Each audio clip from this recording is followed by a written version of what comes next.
Berikutnya, Saudara, putusan Majelis Kehormatan MK yang mencopot Anwar Usman dari posisinya sebagai Ketua Mahkamah Konstitusi terus menuai sorotan. Bakal Capres Ganjar Pranowo lewat akun Instagramnya mengkritisi aturan soal batas usia Capres-Cawapres yang syarat pelanggaran etik. Dalam video tersebut, Ganjar mempertanyakan soal bagaimana pertanggungjawaban secara hukum terkait aturan yang diputuskan dengan begitu banyak pelanggaran etik berat. Ganjar mengajak semua pihak bersuara karena menurutnya diam bukan pilihan.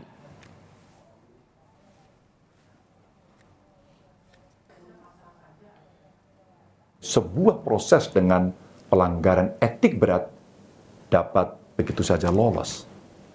Apa ada bentuk pertanggungjawabannya kepada rakyat secara hukum? Mengapa keputusan dengan masalah etik, di mana etik menjadi landasan dari hukum, masih dijadikan rujukan dalam kita bernegara?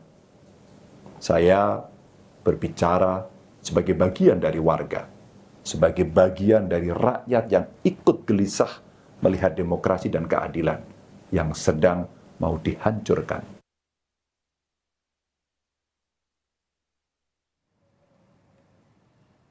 Di lain pihak, bakal calon wakil Presiden Muhaimin Iskandar menyebut kasus pelanggaran etik berat yang menjerat Ketua Mahkamah Konstitusi. Saya koreksi, mantan Ketua Mahkamah Konstitusi Anwar Usman merupakan tragedi yudikatif. Muhaimin menghormati keputusan Majelis Kehormatan MK yang memberhentikan Anwar Usman dari posisinya sebagai Ketua MK. Tanggapannya gimana Pak? Terkait pembelaan dari Pak Anwar Usman? Dengan keputusan tersebut ada tragedi yudikatif. Harapannya gimana Pak? Terkait Ya kita berharap mari kita jaga kekuasaan yudikatif kedepannya harus selamat.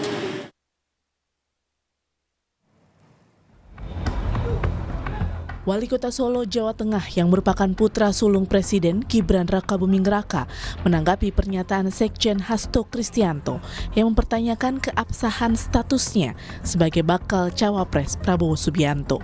Gibran menilai semua ada prosesnya dan memilih mengikuti seluruh keputusan yang sudah ada di Mahkamah Konstitusi. Hormati keputusan yang ada. Dan keputusan kemarin pun juga tidak menghalangi Mas Wali untuk terus melaju sebagai cawapres ya Mas? Ya sekali lagi kami menghormati keputusan yang sudah ada. Ya. Jadi sejauh ini maju terus ya Mas? Untuk pencalonannya maju terus ya? Sebagian yang diserangkan saya terus, saya kan diam terus. Gimana?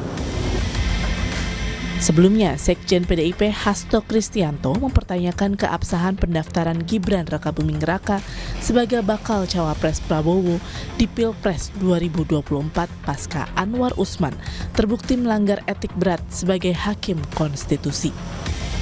Hasto menilai jika putusan MK terkait batas usia cawapres dianggap melanggar etik, maka putusan MK yang memungkinkan Gibran untuk maju dalam pencalonan patut dipertanyakan.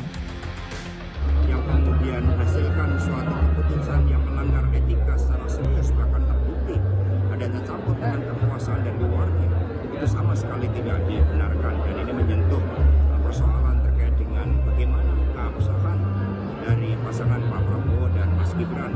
Nah tentu saja di dalam proses untuk menghasilkan seorang pemimpin tidak boleh dilakukan dengan melakukan suatu rekayasa hukum, memanipulasi dan mengkerdilkan demokrasi.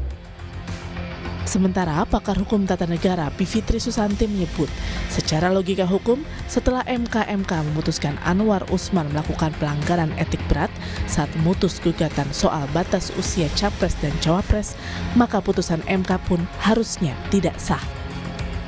Logika hukumnya kan putusan 90 itu ya yang memberikan karpet merah untuk Gibran itu dihasilkan dari sebuah proses yang sekarang ini sudah nyata berdasarkan putusan Majelis Kehormatan MK 2 hari yang lalu itu bahwa prosesnya salah.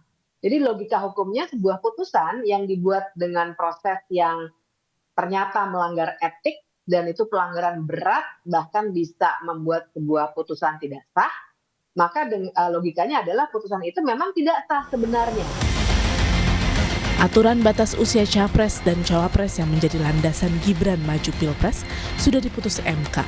Namun, saat ini ada gugatan baru terkait putusan tersebut. Keputusan pun kini berada di tangan Mahkamah Konstitusi.